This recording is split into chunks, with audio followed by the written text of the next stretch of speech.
आज हम ज्योतिष की दुनिया में एक बहुत ही दिलचस्प विषय पर बात करने वाले हैं।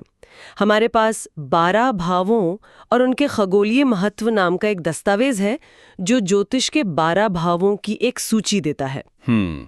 और ये दस्तावेज ऊपर से देखने में बहुत सीधा साधा लगता है, बस एक लिस्ट है। लेकिन इसमें जो ढांचा दिया गया है वो असल में किसी इंसान की पूरी जिंदगी की कहानी बताने का एक तरीका है। बिल्कुल, और हमारा मकसद आज यही है। हम इस सूची को सिर्फ पढ़ेंगे नहीं, बल्कि इसके पीछे जो एक पूरी कहानी छिपी है उसे समझने की कोशिश करेंगे। एक तरह से जीवन का नक्शा। हाँ, जैसे हम जन्म से लेकर समाज में अपनी जगह बनाने और फिर अंत तक के सफर का एक नक्शा बना रहे हैं। तो चलिए इस कहानी को पहले अध्याय से शुरू करते हैं। तो कहानी का पहला अध्याय है मैं। पहला भाव, जिसे लगन भी कहते हैं, वो है स्वयं, स्वास्थ्य और सिर के बारे में। मतलब ये पूरी तरह से व्यक्ति के अपने होने पर, उसके अस्तित्व पर केंद्रित है। और ये शुरुआत का सबसे जरूरी बिंदु है। यहीं से सब कुछ शुरू होता है। आप कौन हैं, आपका शरीर कैसा है, आपका स्वभाव कैसा है। सिर का जिक्र इसलिए खास है क्योंकि ये हमारी चेतना, हमारे विचारों का केंद्र है। अच्छा, ये मैं हूं का भाव है। कुंडली का पूरा चक्कर यहीं से शुरू होता है। तो पहला भाव हुआ मैं हूं। लेकिन कोई सिर्फ अपने होने से तो जिंदा नहीं रह सकता है ना, उसे कुछ चीजों की जरूरत होती है। बिल्कुल। और शायद यहीं पर दूसरा भाव आता है जो परिवार, बैंक बैलेंस, भोजन और वाणी से जुड़ा है। ये थोड़ा अजीब सा मेल नहीं लगता, बैंक बैलेंस और परिवार एक साथ? नहीं, अगर आप इसे एक अलग नजरिए से देखें तो ये बहुत तार्किक है। असल में ये भाव है मेरा। अच्छा, मेरा। हाँ, वो सारी चीजें जो मैं को यानी पहले भाव को बनाए रखती हैं। परिवार हमारा पहला सहारा होता है, हमारा पहला मेरा।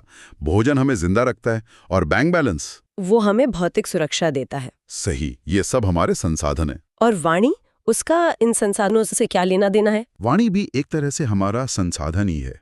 ये वो जरिया है जिससे हम दुनिया को बताते हैं कि हमें क्या चाहिए। हमारी आवाज, हमारे बोलने का तरीका, ये भी हमारी संपत्ति है। चेहरा और आंखें भी इसी में आते हैं क्योंकि ये हमारी पहचान का हिस्सा हैं और दुनिया से हमारा पहला संपर्क इन्हीं के जरिए होता है। ये तो बहुत दिलचस्प तरीका है इसे देखने का। पहले मैं, फिर मेरा। तो अब व्यक्ति के पास अपना अस्तित्व है और उसे बनाए रखने के संसाधन भी हैं। अब क्या? अब उसे कुछ करना होगा। हाँ, और शायद इसीलिए तीसरा भाव प्रयास, साहस, छोटी यात्राओं और हाथ कंधों से जुड़ा है। एकदम सही पकड़ा आपने। ये कर्म का, एक्शन का भाव है। अब व्यक्ति अपने संसाधनों का इस्तेमाल करके दुनिया में पहला कदम रखता है। साहस और प्रयास किसी भी लक्ष्य को पाने के लिए जरूरी हैं और हाथ कंधे उसी कर्म के प्रतीक हैं। ठीक है, हाथ कंधे और साहस, ये तो समझ आता है।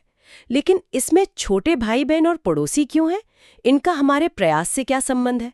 वे हमारा पहला सामाजिक दायरा होते हैं। अच्छा। हाँ, ये वो लोग हैं जिनके साथ हम पहली बार बातचीत करना, तालमेल बिठाना, अपनी बात रखना और कभी-कभी लड़ना झगड़ना सीखते हैं। ये हमारा पहला कम्युनिकेशन का मैदान है। और छोटी यात्राएं? वो भी हमारे आसपास की दुनिया को जानने की पहली कोशिश होती हैं।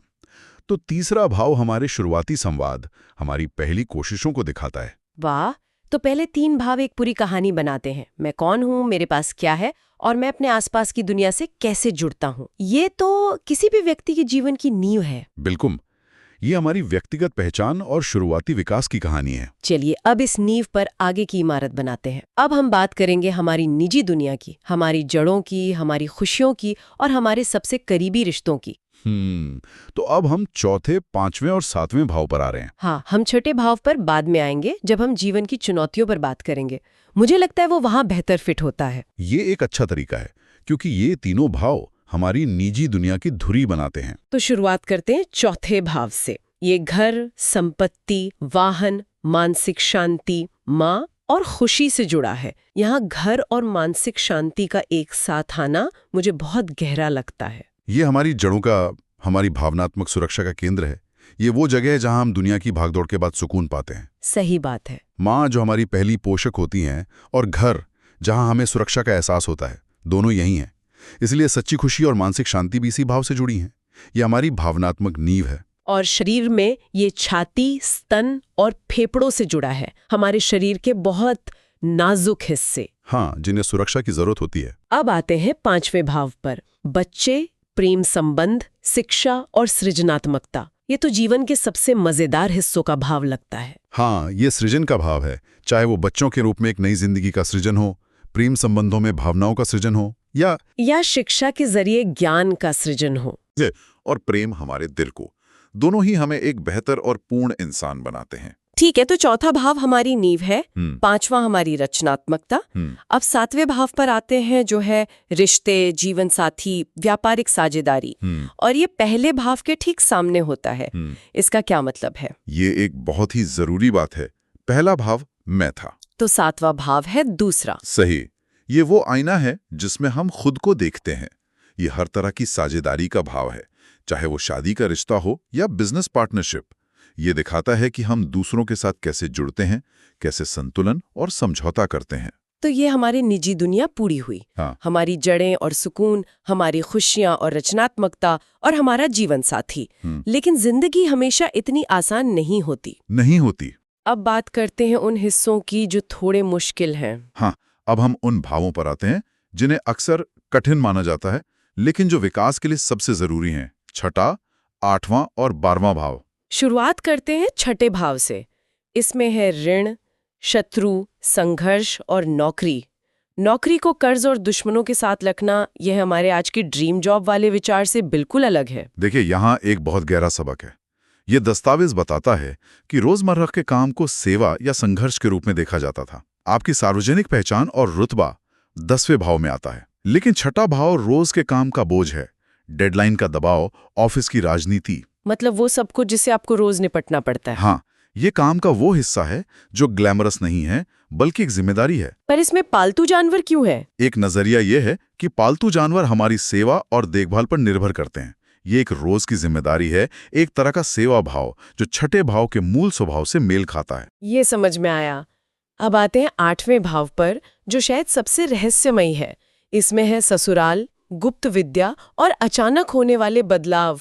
ये थोड़ा डरावना लगता है। ये सच है कि यह भाव संकट और बदलाव से जुड़ा है, लेकिन हर बड़ा बदलाव एक संकट के बाद ही आता है। ससुराल एक नया परिवार है जिसकी परतें धीरे धीरे खुलती हैं। ये एक बड़ा बदलाव है। और गुप्त विद्या? उसका मतलब है छिपे हुए ज्ञान की खोज। ये भाव हमें बताता है कि जिंदगी में सब कुछ हमारी योजना के मुताबिक नहीं चलता।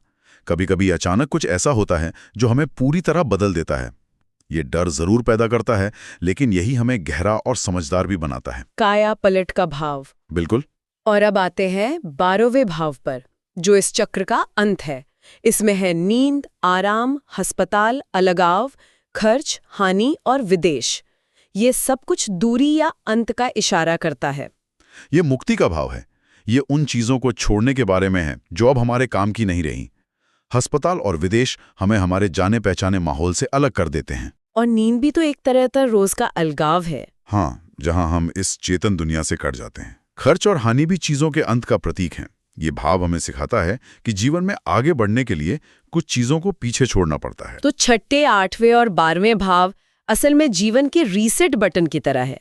संघर्ष हमें रोज की मुश्किलों से लड़ना सिखाता है, संकट हमें बदल देता है, और अंत हमें नई शुरुआत के लिए जगह देता है। आपने इसे बहुत खूबसूरती से समझाया। ये भाव हमें जीवन की सच्चाई से रूबरू कराते हैं। तो अब तक हमने व्यक्ति की नींव, उसके निजी जीवन और उसकी चुनौतियों को समझ लिया है। अब कहानी के आखिरी हिस्से पर आते हैं, समाज में उस व्यक्ति की भूमिका और उसके बड़े लक्ष्य। हाँ, ये व्यक्ति की सामाजिक और दार्शनिक यात्रा है। तो अब हम 9वें, 10वें और 11वें भाव को एक साथ देखेंगे। सही। 9वें भाव में है शिक्षक, पिता, उच्च ज्ञान, लंबी यात्राएं और धर्म। अरे, ये तो जीवन के बड़े सवालों का भाव लगता है। ये हमारे क्षितिज के विस्तार का भाव है। पिता और शिक्षक हमारे पहले मार्गदर्शक होते हैं। उच्च ज्ञान और लंबी यात्राएं हमारी सोच का दायरा बढ़ाती हैं।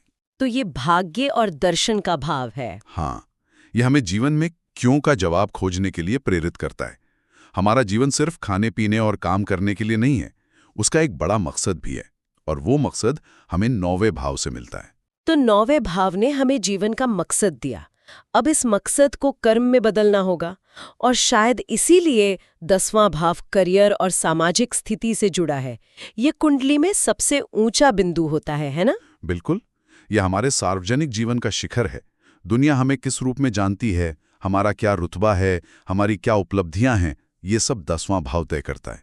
ये सिर्फ नौकरी नहीं है, ये हमारा पूरा सार्वजनिक व्यक्तित्व है, हमारा कर्म क्षेत्र है। तो ये हमारे जीवन के क्या का प्रतिनिधित्व करता है, हम दुनिया में क्या करते हैं। सही, फल की बारी है। और यही 11वां भाव आता है, आय, वेतन, इच्छाओं की पूर्ति, दोस्त और बड़े भाई बहन। एकदम सही।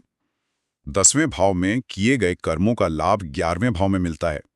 ये हमारी आमदनी, हमारी इच्छाओं की पूर्ति और हमारे सामाजिक नेटवर्क का भाव है। और इसमें दोस्त और आमदनी एक ही भाव में है। हाँ, ये उस कहावत को बल देता है कि आपका नेटवर्क ही आपकी नेटवर्थ है। ये प्रणाली मानती है कि आपके सामाजिक संबंध सीधे तौर पर आपके लाभ से जुड़े हैं। तो 9वां, 10वां और 11वां भाव मिलकर एक शानदार कहानी बनाते हैं।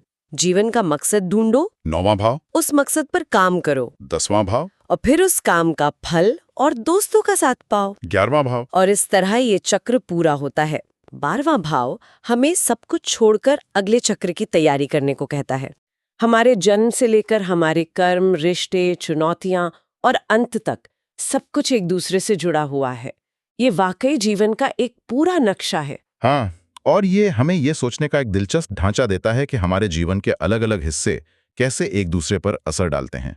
कुछ भी अलग थलग नहीं है। सही बात है। हमारा परिवार हमारी मानसिक शांति को प्रभावित करता है और हमारी रोज की नौकरी हमारे सामाजिक रुतबे की नींव बनती है। ये एक बहुत ही एकीकृत नजरिया है।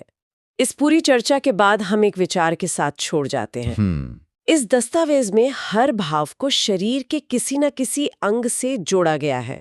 जैसे पहले भाव को सिर से, 10वें को घुटनों से और 12वें को पैरों से। ये एक बहुत पुराना विचार है जिसे अक्सर मेडिकल एस्ट्रोलॉजी कहा जाता है। इसमें माना जाता है कि ब्रह्मांड और इंसान का शरीर एक दूसरे का प्रतिबिंब है। तो सोचने वाली बात यह है कि इस प्रणाली के अनुसार हमारे जीवन की घटनाएं और हमारे शरीर के अंग एक दूसरे से इतने गहरे स्तर पर कैसे जुड़े हो सकते हैं।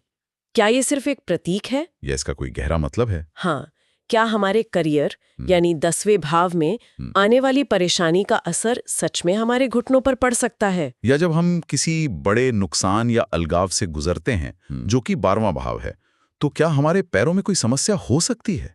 ये एक ऐसा सवाल है जो विज्ञान और अध्यात्म के बीच की रेखा को धुंधला कर देता है। क्या हमारा शरीर हमारे जीवन की कहानी को अपने अंदर दर्ज करता है? हाँ, इस पर विचार करना वाकई दिलचस्प है।